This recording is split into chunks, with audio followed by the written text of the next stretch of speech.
मदन म्हणजे काम. दुर्योधनाला गदा खावी लागली. परस्त्रीचा अभिलाष मांडीवर बसवण्याकरता द्रौपदीला केलेला इशारा. त्यामुळे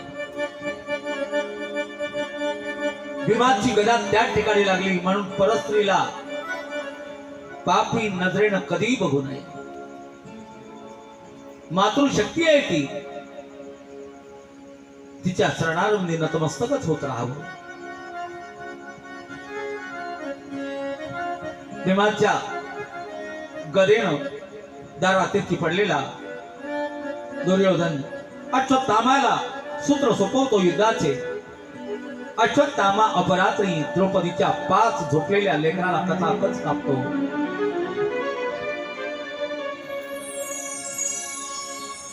युद्धभूमीतील त्या शामियानामध्ये भगवान कृष्ण बोलायला लागले. पांडवांना ही जागा मला सुरक्षित वाटत नाही. आज माझ्यासोबत एकांतात चलावं. द्रौपदीच्या मुलांनाही बोलले. बादशांनी काही ऐकलं नाही. मामा 18 दिवस काही झाला नाही तर आताच काय होणार आहे. युद्ध तर विराम झालेला आहे. पांडव मात्र निघून गेले. पांडव वाचले. आता मात्र द्रौपदीच्या लेकराची कचाकच कापलेली मुंडके. दुर्योधन पाहतोय. अरे अरे नालायक, पिंडदान यांच्याच कडून मिळालं असतं आम्हाला. बाल हत्या केली तू अश्वत्थामा. पांडवांना मारण्याआधी त्यांची मुलं मारलीच. पहाट झाली. रोजच्या प्रमाणे द्रौपदी माता लेकरांना उठवायला लागली. लेकराची जड पडलेली आहे पण शिर गायब आहे. धाडकन जमिनीवरती कोसळली. कन्हैया चले गई मेरे पाचू बाळ. निघून गेली माझी 5 लेकरं. कुठला नराधम असेल ज्या नराधमाने माझ्या सुप्रेतील महारथी वीरांची मुंडके कापून नेली असेल. कोण होगा हो. रडत रडत तिनं शपथ खाल्ली. माझा मुलांचा हत्यारा त्याचं मुंडकं कापून माझ्याजवळ आणल्या जात नाही.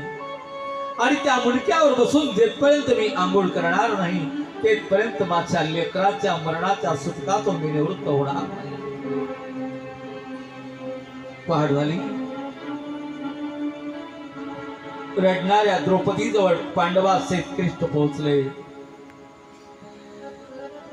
बोलायला लागले, ताई ताई. एका वीर मातेला रडणं शोभा देत नाही. दादा 5 लेकर तू 9 महिने पोटात वागून जन्माला घाल. त्यानंतर ते कापल्या जावेत आणि तुझ्या डोळ्यात अश्रू आले नाही तर मग मी मानेन तुला. मातृ हृदय कसं कळेल दादा तुला. कोण असेल हा नराधम. कोण असेल हा नराधम ज्याने माझी लेकर कापलेली असेल. अश्वत्थाम्याशिवाय कोणी हे करू शकत नाही. पण अश्वत्थाम्याला पकडण्याकरता कृष्ण आणि रथ सावरला. गांडीव धनुष हातात घेऊन अधून आहे.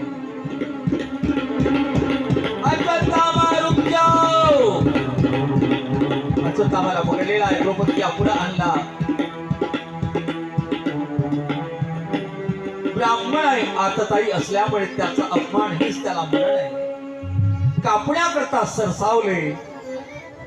द्रौपदीने सांगितलं, थांबा थांबा, मारू नका. बाळ मेल्यानंतर आईचं काळीज किती फाटते हे आईलाच कळते. माझे लेकर मेल्यावर माझं फाटणार हृदय आणि काळीज याची कल्पना मला. याची आई गौतमी वडील परांगदा झाली, युद्धात मारल्या गेले, तोरणात झाली. मारू नका, मारू नका, सोडा. गुरुचा मुलगा आहे आपल्या ताब्याला सोडलेला आहे. 3000 वर्ष जिवंत राहण्याचा शाप दिला. तुझ्या अंगात तू वाहील, दुर्गंध येईल तुझी. नर्मदीच्या काठावर अजूनही तो वास्तव्य करतो.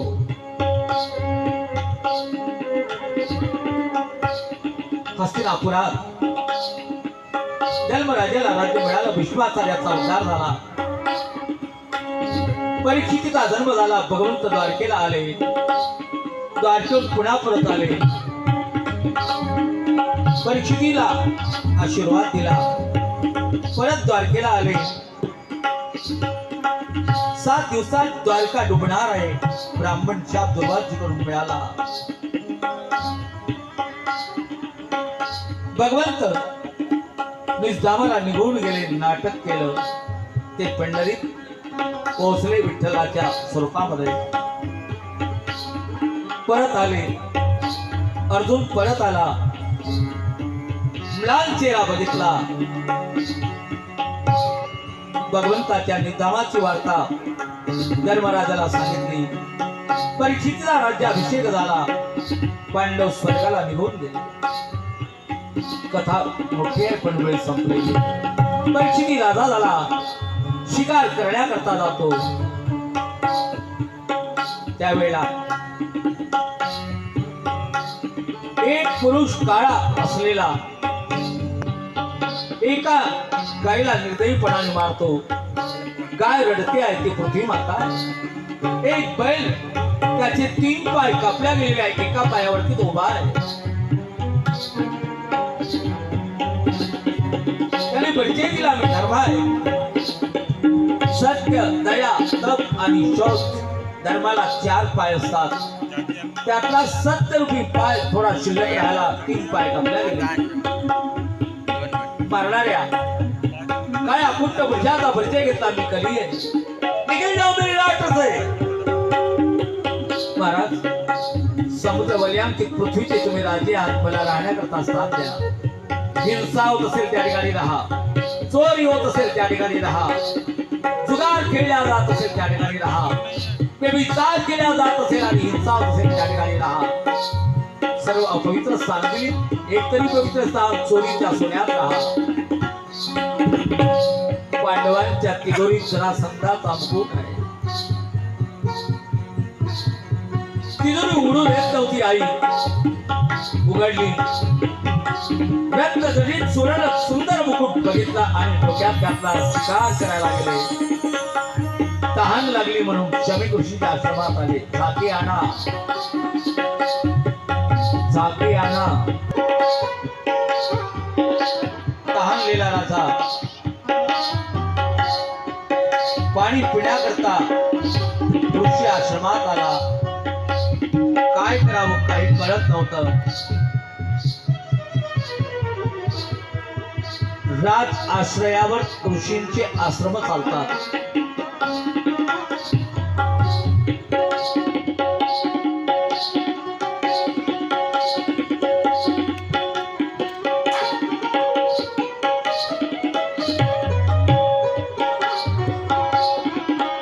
राज आश्रयावरती ऋषींचे आश्रम चालतात.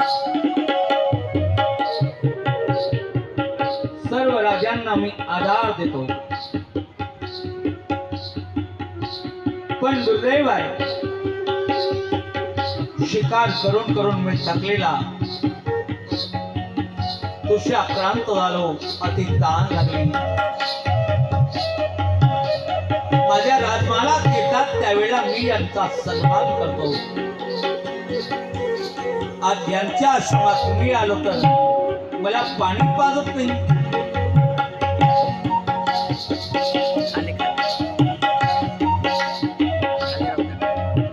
प्यास लगी, पाणी पिलाओ. राजा आश्रमाच्या दिशेने निघाला. आडा राजा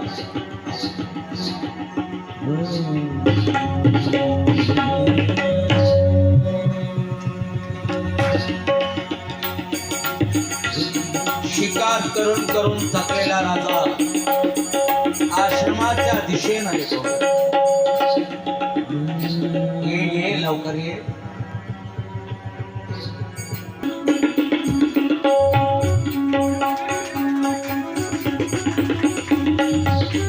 प्यास लगी पानी पिलाओ.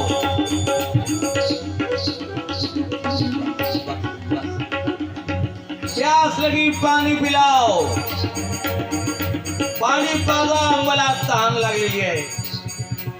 पण ऋषी ध्यानस्थ आहे. ऋषी ध्यानस्थ आहे. काही कळत नाही काय करावं. तहानेनं व्याकुळ झालेला माझा डोकंच काम करेना काय करावं म्हणून एक मेलेला साप बाजूने पडलेला होता. बाणाच्या टोकावरती उचलला आणि शमी ऋषीच्या गळ्यात घातला.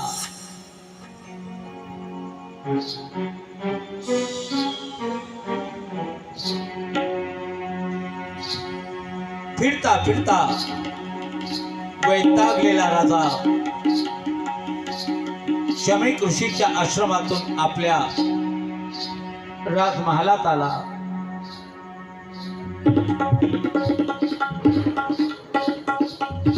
राजमहालात आला.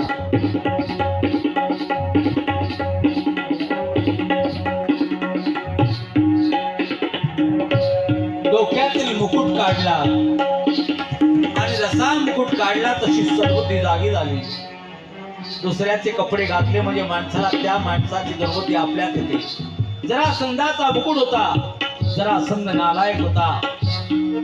त्याचे कोविचार राजाच्या मनात डोक्यात आले. कलीला प्रवेश केलेला होता. जसा मुकुट काढला तशी सर्वती जागी झाली. तेवढ्या शमी ऋषीचा मुलगा शृंगी आश्रमात आला. लहान मुलांनी घडलेला प्रकार निवेदन केला आणि मेलेला साप बापाच्या गळ्यात घातलेला बघितला. तसाच हातात पाणी घेतलं त्या ब्राह्मण कुमाराने आणि संकल्प सोडला.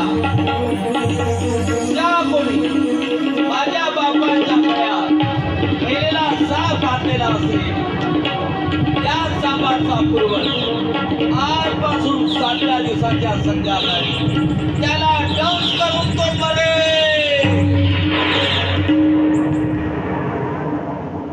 जसा संकल्प सोडला तसंच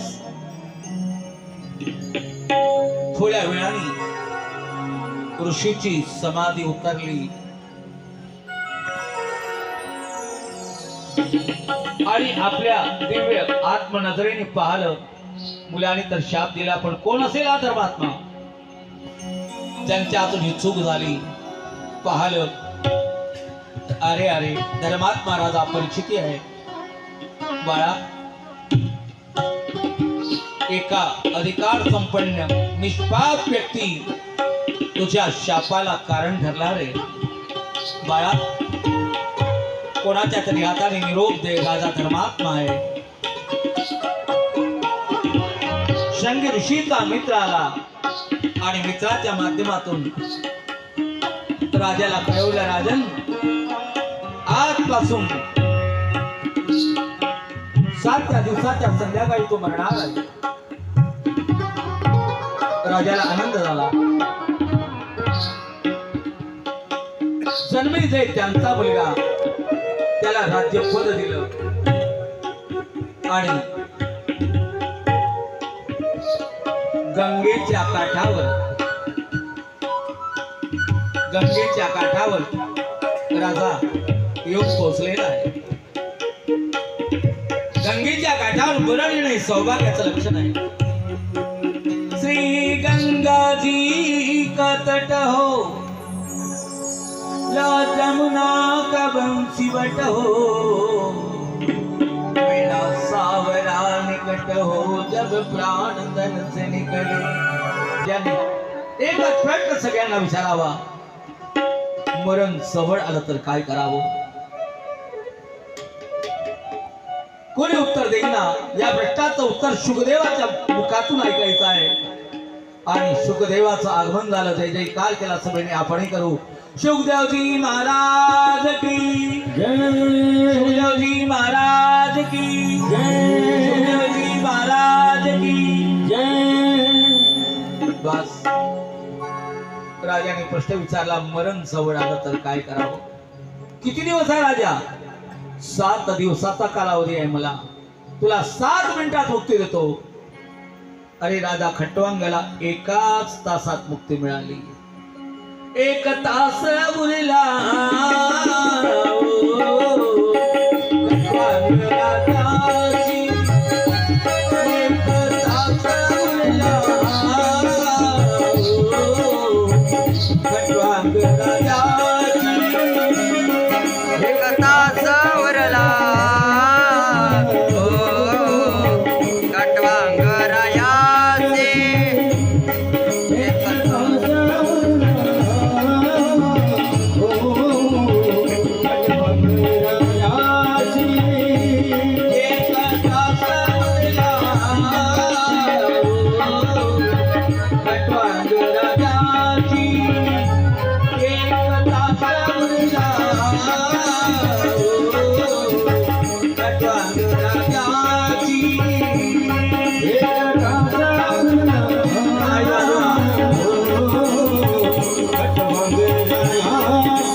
जवळ आलं तर काय करावं हा प्रश्न राजाने विचारला सगळ्यांनाच